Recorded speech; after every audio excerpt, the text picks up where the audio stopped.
Hello guys, আজকে আমি এসেছি একটা রিয়াকশন ভিডিও নিয়ে।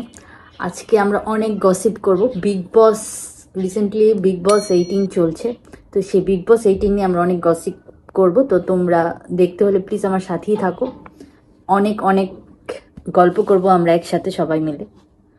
অনেক অনেক জলদি বল, কাল সুবে পনভেল নিকলনা। কথা বলবো, আলোচনা করব, এবং তোমাদের যদি কোনো মতামত থাকে সেই বিষয় তাহলে কমেন্ট বক্সে জানিয়ে দিবে। Thank you. Let's get start. पास मत लीजिए, मुझे नहीं अच्छा लग रहा है।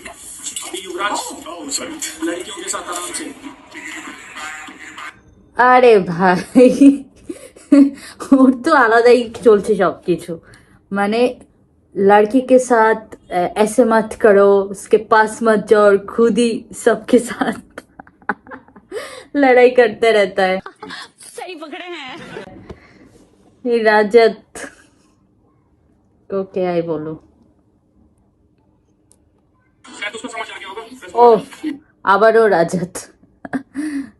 রাজাতের রাজাত মনে করে যে ও অনেক মাস্টার মাইন্ড, ও পুরো গেমটা ওর হাতের মুঠোয়, এবং বাকি যারা আছে তারা হয়তো ওই গেমটা বুঝতে পারছে না, বাট রাজাত অনেক अच्छी तरीके से समझ रहा है पूरे गेम। वो ऐसे सोचता है, लेकिन मुझे नहीं लगता कि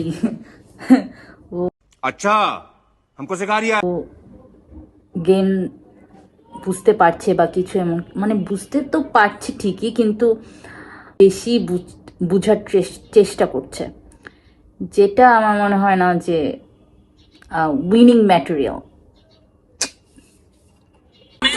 हो गया ना काम, बोल दिया ना काम। हो गया। उंगली मत दिखाओ, लड़की होने का फायदा मत उठा। मैं ट्रीटमेंट ऐसा करूंगा, लड़की के हिसाब से ही करूंगा। करो करो। चाहत भी तुम्हारा ट्रीटमेंट कैसा है? बताओ क्या करो। है यहाँ पे 3 महीने। बताओ क्या करो। अरे तुम 3 महीने टिकोगे तब ना। রাজাতের অনেক বেশি সমীকরণ, তারপর নাম্বারিং এইসব চলছে, যেটা আমার মনে হয় না যে আসলে খুব প্রয়োজন। যেখানে প্রয়োজন না সেখানেও সে নাম্বারিং করছে, গেম প্ল্যান করছে। বিগ বস সবসময় বলে যে বিগ বস হচ্ছে একটা সম্পর্কের रिश्ता बनाने की शो, तो वो ज़्यादा ज़रूरी है रिश्ता बनाने, और रजत का कोई रिश्ता तो है नहीं। क्या बढ़िया था गुरु। चलो आगे देख। इसने बोला दूर हटो, क्यों हटो दूर? मैं यहाँ खड़ी हूँ, मैंने क्या टच किया इसको? ভাই, এই সিনটা আমিও দেখেছি। এখানে চাহাত জাস্ট নর্মালি দাঁড়িয়ে আছে এবং ঈশা বলছে দূর হাঁটো, মানে ওর যাকে পছন্দ না তার পিছনে পড়েই থাকবে। ঈশা বিষয়টা হচ্ছে এরকম যে আমার ওকে পছন্দ না, মানে আমি ওর সাথে সারাক্ষণ ঝগড়া করব, লড়াই করব, ব্যাস একটা ফাইট সিন ওর হতেই হবে তার সাথে। যেমন রিসেন্টলি দিগ্বিজয় আর করণ, ওদের দুইজনকে নিয়ে অনেক চুগলি, অনেক গসিপ, বাপরে বাপ চলতেই থাকে ওর, যে কারণকে তোমার পছন্দ না, দিগ্বিজয় উফ, ওর কোনো নেই, ওর কোনো ওপিনিয়ন নেই, ও শুধু ঝগড়া করার জন্য সুযোগ খুঁজছে। তো এরকম কন্টিনিউয়াসলি ওর গসিপিং চলছি। তো আমার মনে হয় যে ওর কোনো গেম প্ল্যান নেই, ওর কোনো ওপিনিয়ন নেই, সারাক্ষণ শুধু বিচিং আর বিচিং, এছাড়া তো আর কিছুই দেখি না ওর কোনো গেম। বুঝি না সালমানও কেন, সালমান স্যারকেও দেখি না সেভাবে অবিনাশ, ঈশা, ভিভানকে কিছু বলতে। ওদের পয়েন্টই থাকে ম্যাক্সিমাম করণ, শিল্পা। ও মাই গড, কনফিউজড লেডি। আমি নাম দিয়েছি একে, শিল্পাজিকে কনফিউজড লেডি। ও কনফিউজড না, আমি বলছি কনফিউজড না।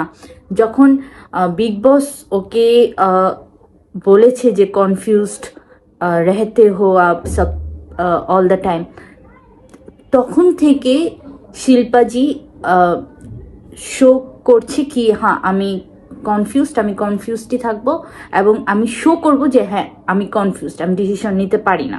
বাট ওইটা অনেক বেশি ফেক লাগছে যে না, আসলে গেম প্ল্যান করেই ও সব কিছু করছে। যেমন করণকে নমিনেট করছে, প্লাস ঈশাকে এসে টাইম গড বানিয়ে দিয়েছে করণকে ঈশাকে চুজ না করে সে ঈশাকে চুজ করেছে। তো এই বিষয়টা খুবই মানে গেম প্ল্যান লাগছিল যে না ইচ্ছা করে এটা করেছে।